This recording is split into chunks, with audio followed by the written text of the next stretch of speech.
Hey, Joe. We are back with episode 2 of the OC, The Way We Were. And this might be the episode where they say the name of the episode the most times. I'm sure you know that like meme where like when they say the name of the movie when you're watching the movie, I was like, hey, that's this episode's name. Whenever they'd be like, I just wish we could go back to the way we were. And I'd point to the TV like the Leonardo DiCaprio meme.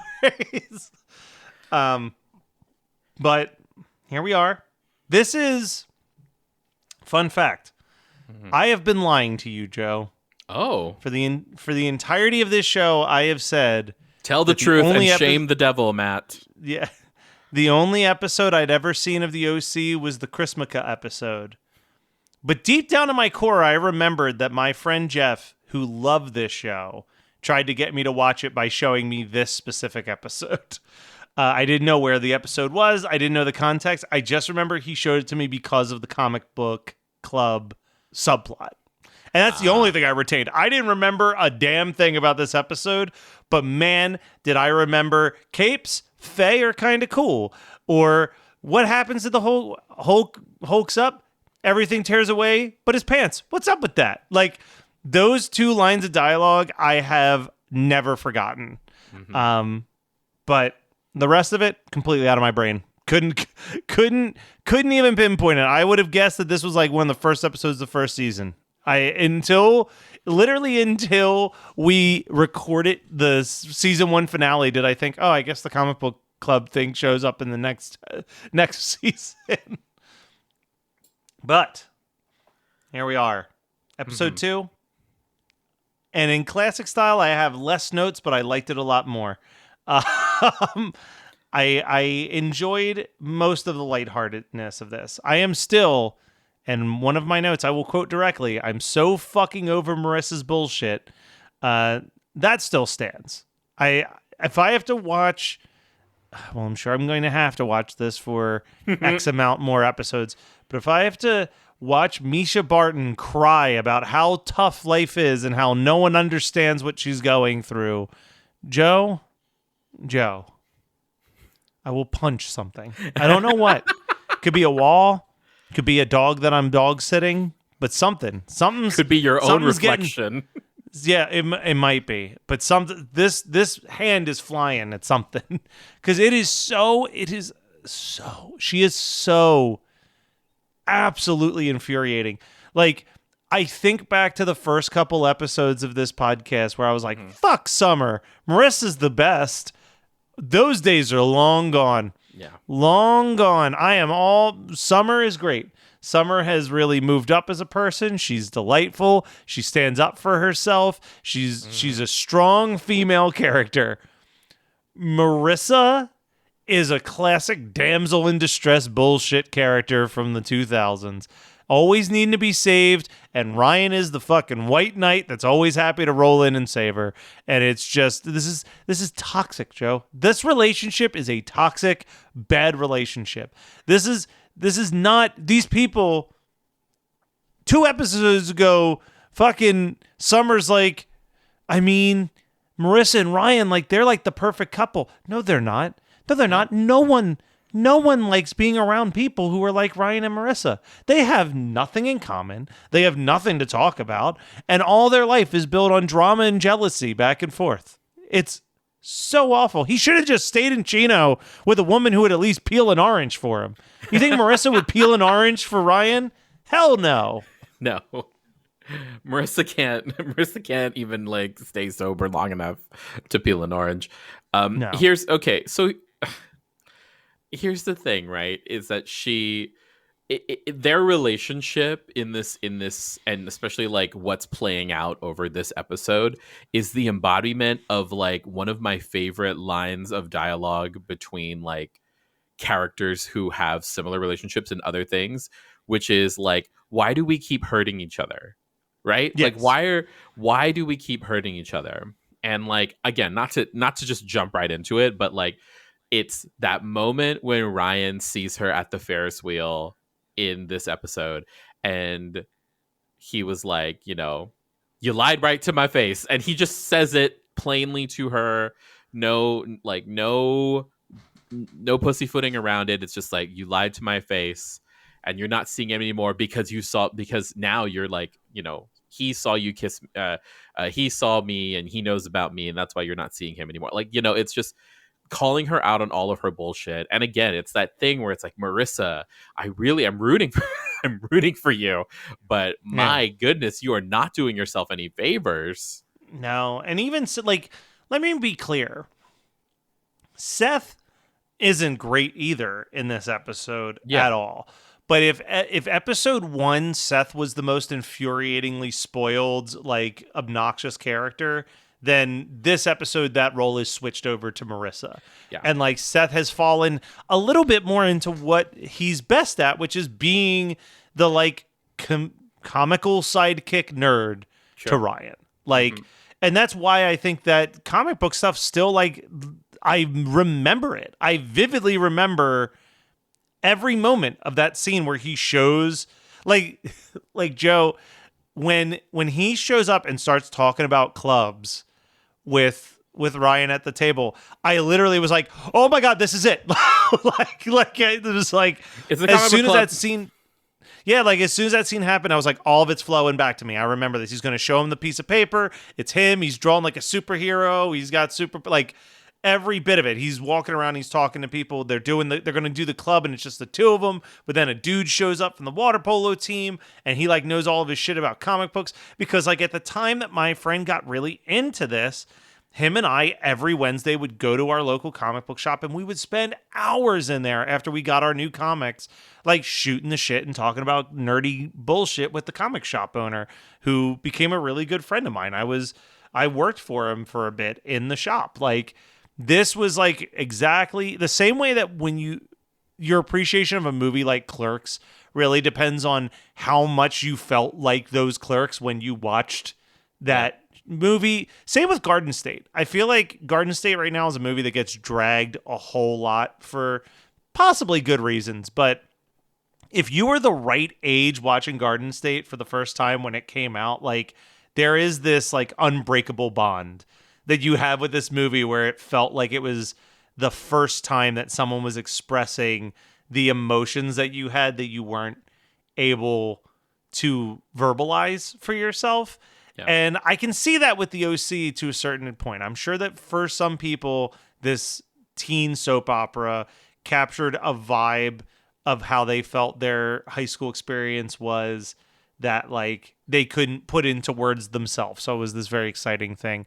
Can't Hardly Wait is like that for me. It's like this not great 90s teen flick, but when I watch it, I'm like, I know every one of these characters.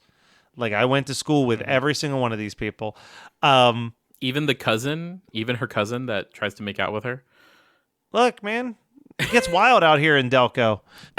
But like, you do have, and that was that moment for us. I think that's why my friend got into the OC. He got into the OC because he was watching television and saw a character who gave a shit about comics on the same deep level that he gave a shit about comics.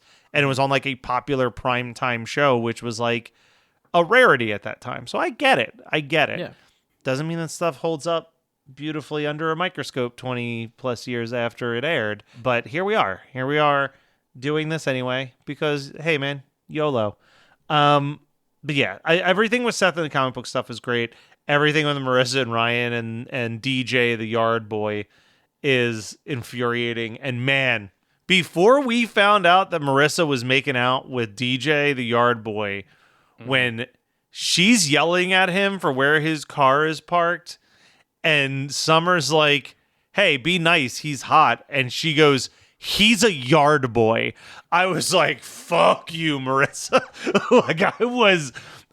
That was another one of those moments where I'm like, am I going to have to shut this shit off? Because I'm like pissed off right now at how the disdain in her voice when she goes, he's a yard boy.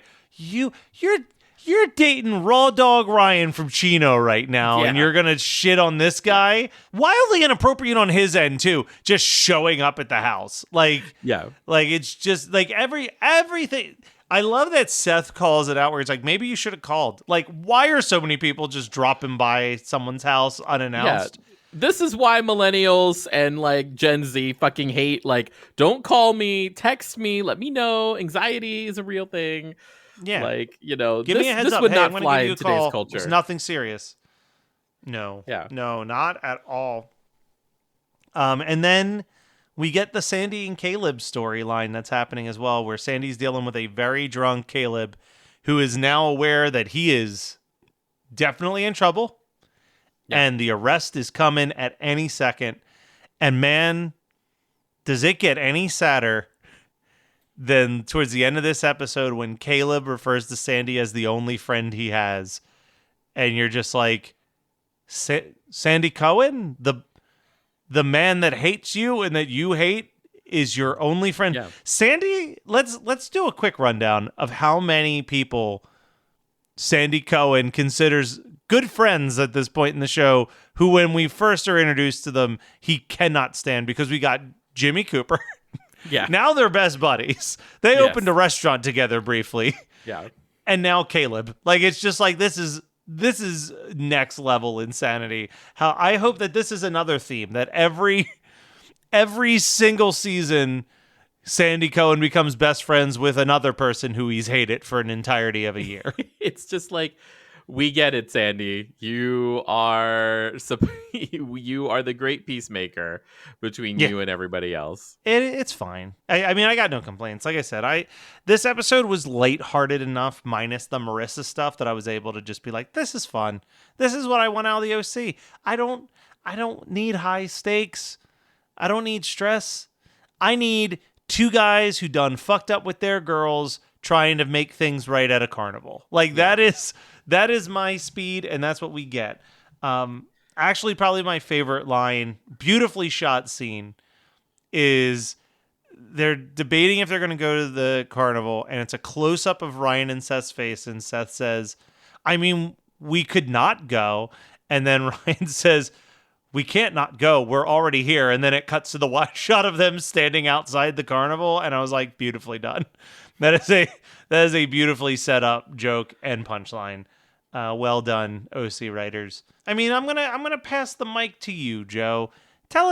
You break this down. What happens when we're at this carnival? One of the cringiest things happens, which is Seth gets up on top of the hot dog stand, which as he's doing it, I was like, what the fuck are you doing? Like, I'm like, oh no. And he's like, well, I love a grand gesture. And I'm like, oh, Jesus Christ. No, here we go. It's not. No. And Zach's there. And then Zach, sweet baby boy Zach. I love Zach already. He's great. I do love me some Michael Cassidy. He's only gotten hotter too. He's so hot now. He's giving he's got like salt and pepper hair. He's like straight up dad vibes. It's so cool. Anyway, he gets on the thing, and then like Zach's like, no, bro, stop. Like, get down. And then he like runs in front of Summer's car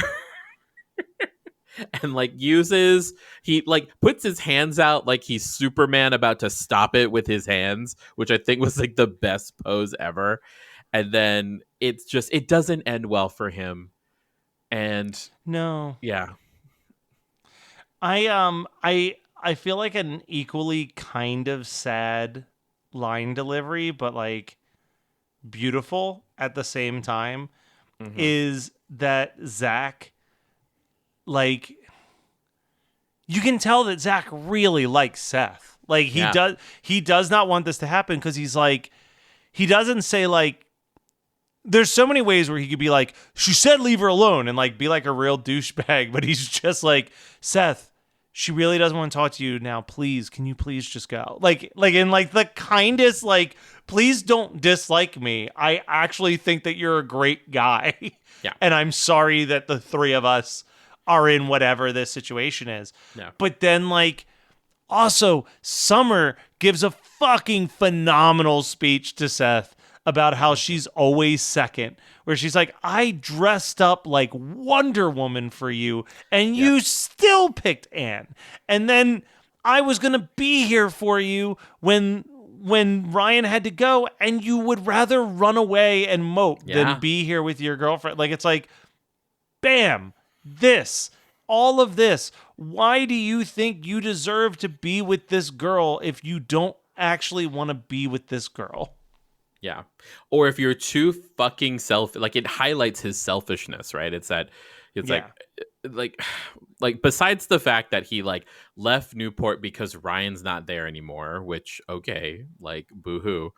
But the idea that like she did all of those things and like it's just so beautiful. And it also was like it was a nice like gentle build in like very comedic beats leading up to that point where she's like, you know, vibrating, she's talking about her vibrations, and you know, she's seeing a therapist, she's doing all of these things where she's trying to take care of herself, trying to move on, and then it all culminates in her like actually doing the most healing thing, which is confronting him and just like unloading and telling him everything that she has gone through and why he's being like such an asshole. Yeah, it's a beautiful thing.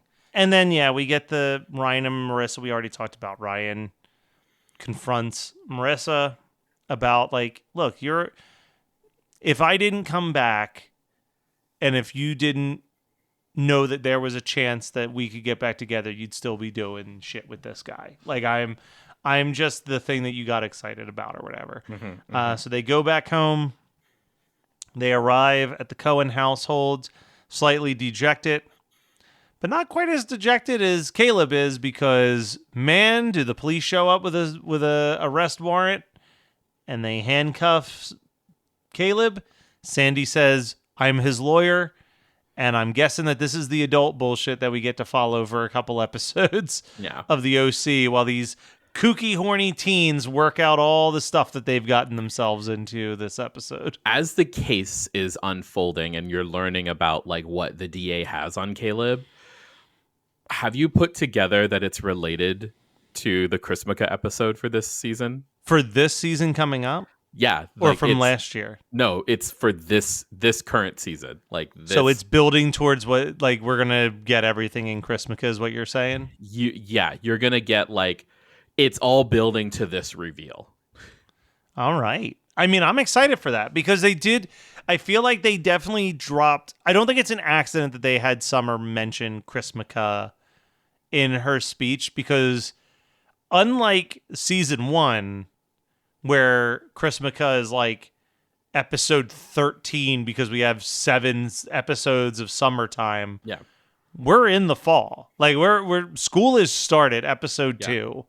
So I'm sure Chrismica is like not too far off. I think when I was writing down our list of episodes for this season, I think I saw it was like episode 6 or 7. So that also seems like the OC timeline then. Something happens in season 2 or episode 2 that's resolved by episode 6 when it could go an entire season. Yeah. But all right, cool. I'm excited for Chrismica now. I'm always excited for Chrismica, Joe. Who am I kidding? See, but like, besides the first Chrismica episode, which is like kind of incidental and it's like adult bullshit that gets wrapped up in that episode, this is one of those things where it's like the adult bullshit builds up, and like if you have no other context for what's happening around like in the previous like 7 episodes, like you can kind of get a little lost in like the Chrismica of it all. And so as I was watching it, I was like, oh, that's right. This is where we're starting to do this and this and that. So it's just, it's beautiful. All right. How do you feel about Haley leaving? I'm torn between if she's truly gone and this was a financial dispute or if she will come back, because I actually really like Jimmy and Haley as a couple. But I also get why she left. Like, their relationship had turned into the total opposite of what she wanted and the last thing that Jimmy needed. Yeah. Jimmy, like, actually is too smart and driven to, like, just be blowing his money on a yacht, just traveling around, like, getting drunk and being wild. Yeah. And I know she didn't say anything about a series wrap, so I'm assuming that she'll come back one of these days. So, honestly, I forget. All right, well, there we go. There's that too. So I forget. So we'll see what happens. TBD on Haley. Do you like to laugh, geek out on music, and learn all about that band or artist who had that one song back in the day, but then seemed to fall off the face of the earth? If so, you need to subscribe to One Hit Thunder. Together with an array of interesting and hilarious guests, we do a weekly dive into one-hit wonders like Eiffel 65's Blue, Krayshawn's Gucci Gucci, EMF's Unbelievable, Delamitri's Roll to Me, Los Del Rio's Macarena, Musical Youth's Pass the Dutchie, and even Patrick Swayze's She's Like the Wind. So are you subscribed to One Hit Thunder or what? As Desiree would say, you gotta be. And as K7 would encourage, you gotta come baby come and join in on the fun of the One Hit Thunder podcast. Come, baby, come, baby, baby, come, come. Come, baby, come, baby, baby, come. Joe, let's talk about some music because there's some pretty good tunes in this episode. So I wrote down the first song we hear. Seth and Ryan are going through his comics, and Trouble Sleeping by the Perishers is playing. Man, I love that all these indie band names just give me so much trouble. Ryan and Seth arrive at school while Walnut Tree by Keen is playing. Esther by Elephant plays while Marissa's chugging down a spiked coffee. The End's Not Near by The New Year plays when Marissa and Ryan share their kiss by her pool. And To Be Alone With You by Sufjan Stevens is the sad bastard music that Seth is listening to in his room when he's wishing that Summer didn't have a boyfriend. And Joe, I'm going to be totally honest with you. I picked that sad bastard music to be my song of the episode because that is my favorite Sufjan Stevens song. So I got real excited when I heard it playing. Oh, yeah. Seven Swans. Don't get me wrong. Illinois is a masterpiece. It deserves all the accolades it gets. But the album Seven Swans that this song is off of is also, I think, a very underrated masterpiece from Sufjan. Okay. How about you? That's the only one I really remember. Okay, well, there we go. Man, we've agreed 3 weeks in a row on something. I know. What the fuck? Maybe I am becoming an OC fan and I'm not even realizing it yet. Well, yeah, you hate Marissa and love Summer now. So yes, you really are. You really are an OC fan. All right, well, Joe, let's talk about some of the stuff that's happening pop culture-wise, past, present, future, whatever. And I'm going to start this time because I listened to an album that I've wanted to own for probably 15 years. Okay. Finally found a used copy of it recently, grabbed it, ripped it onto my computer because this thing isn't even really available on like a Spotify or an Apple Music. Ooh. And that is Baz Luhrmann's Something for Everybody. Are you familiar with this release? Is this the one that the Wear Sunscreen is on? This is the one that Wear Sunscreen is on. Nice. Baz Luhrmann put out this album, and it's basically every single song in the album ties to one of his movies. So the chorus, if you had only ever heard the radio version of Don't Wear Sunscreen, then you never really heard the chorus of the song. So the chorus of the song is actually a sample from a song on the Romeo and Juliet soundtrack, which is like, brother and sister together we'll make it through, that they sing in the like in the church. At one point, there's people singing that song in the church. But this also features like a weird lounge version of Love Fool shows up on there. Doris Day singing Perhaps, Perhaps, Perhaps. A dance version of Time After Time shows up in there. A cover of When Doves Cry. There's a cover of Aquarius, Let the Sun Shine In. Like, it is a strange collection of like reimaginings and covers of songs primarily from Romeo and Juliet and Strictly Ballroom. But yes, the big hit was the single Everybody's Free to Wear Sunscreen off of this album. And I mean, that's really the pop culture moment because that song, it's this weird debate. I feel like it's a song where it is either this vivid memory that people have that this song was everywhere and inescapable, but I've also talked to people who are the exact same age as you and I who have never heard this song, swear that it was never on the radio and that like no one has heard of this song but me. And I'm like, dude, Chris Rock did a parody of it called No Sex in the Champagne Room. Like it was to me, it was a huge hit, but who knows? But so let me tell you that's basically my deal. Why this is a huge hit.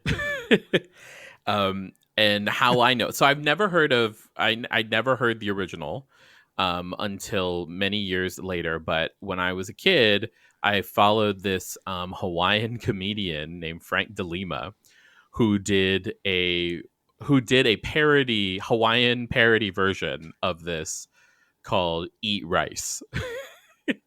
Yeah. It's like, ladies and gentlemen of the class of 1996, eat rice. And then he starts talking about like what it means to eat rice. And I was like, man, he's got to be spoofing something.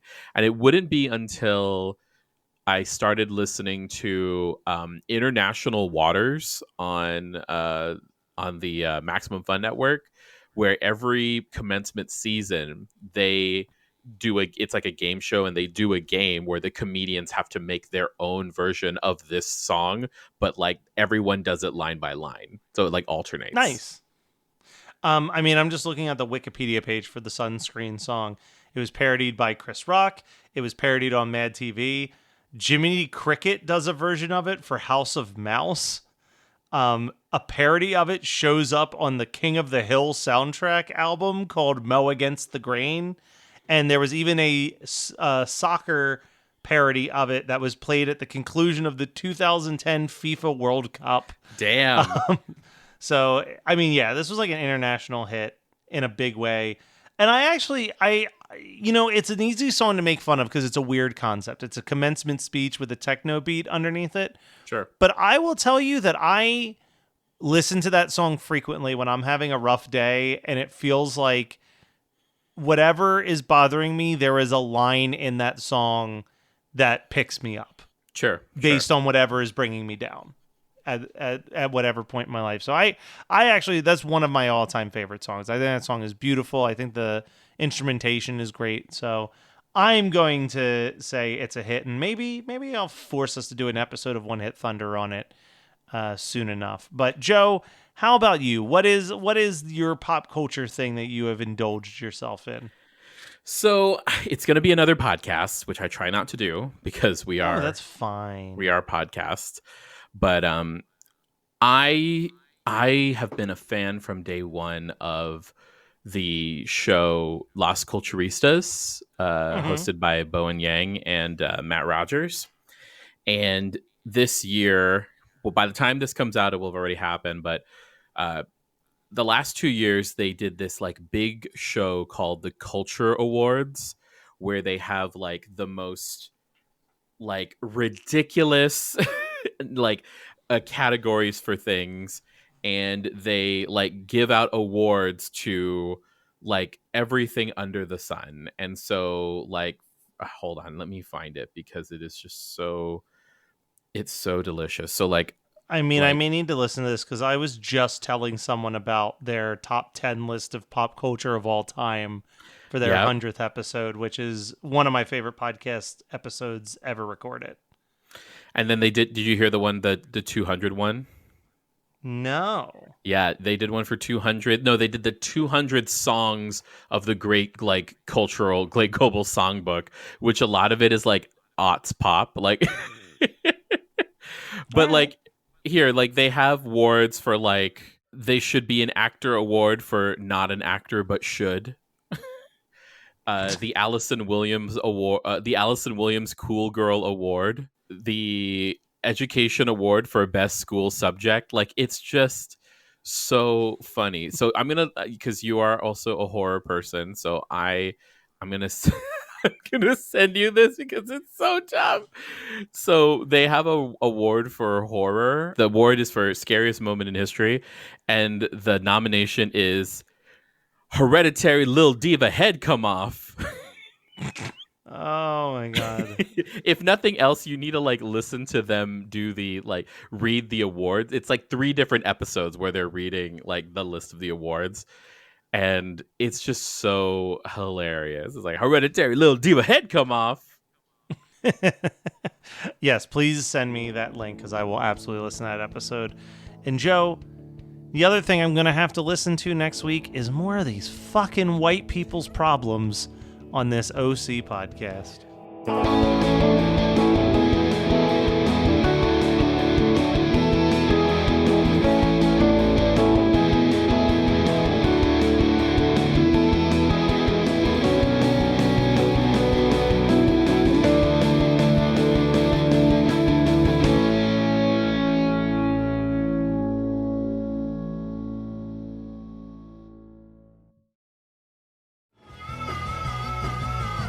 You're listening to the Geekscape Network.